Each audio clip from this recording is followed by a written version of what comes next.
Bonjour à tous et bienvenue pour notre deuxième séance de notre chapitre La Ve République. Aujourd'hui, nous allons nous intéresser au fonctionnement politique de la Ve République et à notamment ses institutions. Page 172-173 de votre manuel, vous trouverez un schéma des institutions de la Ve République sur lesquelles nous allons travailler aujourd'hui, puisqu'il est important que vous compreniez comment fonctionne notre Ve République, votre régime politique, et quels sont les différents pouvoirs. Ce sera donc un travail d'EMC que l'on va réaliser aujourd'hui. Nous en profiterons également pour nous intéresser au parcours de la loi, puisque c'est quelque chose que vous devez savoir, qui est au programme. Il faut que vous sachiez quelles sont les étapes du parcours d'une loi, c'est-à-dire comment une loi est prise, comment elle est appliquée, qui la vote. Il faut que vous connaissiez tout ça en tant que citoyen. Donc je vous propose une séance d'EMC dont la problématique est la suivante. Comment fonctionnent les institutions de notre Ve République. Alors pour cela, nous allons compléter un schéma sur les institutions de la Ve République. Vous vous appuierez bien sûr sur votre manuel, page 172-173, mais nous verrons également à travers cet exercice le parcours de la loi en nous appuyant sur l'exemple du mariage pour tous. Je vous ai mis un petit encadré juste ici. Donc là, vous vous aiderez évidemment des documents qui sont directement sur le fichier, mais également des documents que vous allez trouver sur le blog, le doc A et le doc B. Alors, pour que ce soit plus clair, ce que je vous propose, c'est que nous lisions la consigne ensemble. On y va. L'objectif de cet exercice est de comprendre l'organisation des pouvoirs en France et de comprendre comment une loi est votée à travers l'exemple de loi du mariage pour tous. Pour cela, vous devrez, premièrement, compléter le schéma de l'organisation de la Ve République, indiquant dans les cases les différentes institutions et en vous aidant de votre manuel. Donc là, vous allez tout simplement compléter les cases du schéma avec les bons noms des institutions. Donc ça, c'est assez simple parce que vous les retrouvez facilement, évidemment, dans le manuel. Puis, vous compléterez la légende en coloriant les différentes institutions en fonction de leur pouvoir. C'est-à-dire que vous ne colorierez pas de la même façon le pouvoir exécutif ou législatif ou de contrôle, et vous ferez également des flèches en fonction du type de suffrage. Donc là, il faut tout simplement regarder la légende du schéma, vous vous rendez compte qu'il y a des couleurs différentes, donc c'est à vous de colorier en fait les différentes cases en fonction du pouvoir. De la même manière, vous n'allez pas colorier les flèches de la même couleur en fonction du type de suffrage.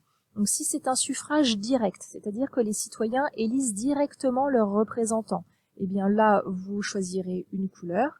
Si en revanche, le suffrage est indirect, c'est-à-dire que vous élisez tout d'abord des représentants qui ensuite eux-mêmes vont voter pour vous, alors vous choisirez une autre couleur. Ensuite, je vous demande d'observer le document A sur le blog et de mettre une petite étoile sur le schéma à côté des institutions ayant entraîné une élection. Et vous indiquez le type d'élection, est-ce que ce sont des élections présidentielles, législatives ou municipales. Alors effectivement, si vous allez sur le blog, je vous ai mis ici un schéma qui récapitule les différentes élections présentes en France.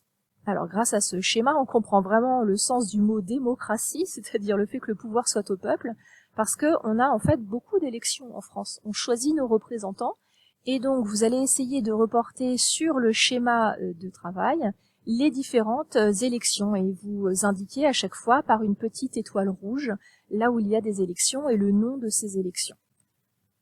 Ensuite, vous allez donner le nom des différents lieux de pouvoir sous les photographies situées autour du schéma. Donc là, en fait, c'est assez simple, vous allez indiquer au-dessus ou en dessous de chaque lieu de quel lieu de pouvoir il s'agit. Ils sont déjà reliés à leur institution, donc vous n'avez vraiment plus qu'à trouver le nom du lieu. Normalement, vous les connaissez, ces lieux, mais si vous ne vous en souvenez plus, une petite recherche internet en 5 minutes vous permettra de les retrouver. Donc ce sont tout simplement les lieux où l'on peut trouver le président de la République, le Premier ministre ou l'Assemblée nationale, par exemple. C'est facile. Ensuite, une fois que vous avez terminé ce petit exercice sur les lieux, on va arriver à la découverte du parcours d'une loi. Donc pour cela, moi je me suis appuyée sur un exemple, le mariage pour tous. Donc vous allez tout d'abord lire le petit encadré, puis vous allez observer la vidéo B qui est postée sur le blog et qui est un discours de Christiane Taubira à l'Assemblée nationale. Puis vous allez associer les différentes étapes de la loi sur le mariage pour tous en reliant les différents documents A, B, C et D aux différentes institutions de la Ve République par des flèches. Donc, si je vous explique plus clairement, vous allez devoir relier les documents A, B, C et D aux différentes institutions pour savoir qui fait quoi, en fait, dans le parcours d'une loi. C'est-à-dire qui a eu un rôle ici, qui a eu un rôle ici, qui a eu un rôle ici et qui a eu un rôle ici. D'accord ? Enfin, la dernière étape est assez simple, puisque je vous demande tout simplement d'indiquer l'ordre des étapes de la loi et d'indiquer le nom de l'étape, c'est-à-dire quand est-ce qu'on a le projet de loi, ensuite le vote de la loi, la surveillance de la conformité de la loi avec la Constitution et l'application de la loi. Donc, c'est quand vous avez des petits pointillés avec numéro, vous mettez le numéro et vous mettez à quoi ça correspond selon vous en termes d'étapes du parcours de la loi. Si vous ne pouvez pas imprimer, vous avez deux possibilités. Soit vous faites des insertions de texte. Alors, je vais vous montrer en réduisant la page. Donc, vous allez dans Insertion, vous allez dans Zone de texte, dessiner une zone de texte, et à ce moment-là, vous allez pouvoir créer des petits encadrés dans lesquels vous pouvez écrire. Donc là, par exemple, vous écrivez voilà ce que vous voulez, ce qui correspond à ce qui a été demandé dans la consigne, d'accord ? Donc c'est assez simple, c'est un moyen de ne pas gâcher du papier, et en plus, vous pouvez évidemment en insérer plein, hein, donc vous retournez à chaque fois dans Insertion, Zone de texte, et puis voilà, hein, si vous voulez compléter le schéma, hop, et vous écrivez à l'intérieur de ces petites insertions de texte, d'accord ? Donc ça c'est facile, et c'est à faire en format numérique. Si vous ne savez pas le faire, vous ne pouvez pas, enfin bref, faites-le au moins à l'oral, c'est primordial. En tant que citoyen, il est extrêmement important que vous compreniez le fonctionnement de vos institutions. Dans quelques années, vous allez voter, vous allez devenir des citoyens pleinement accomplis, et donc il est important que vous compreniez comment une loi est décidée en France, comment une loi est prise, ainsi que les différentes élections et qui possède le pouvoir en France. Une fois que vous avez terminé cet exercice, vous téléchargez la correction sur le blog, vous corrigez et vous recopiez la leçon partie cours. Bon travail!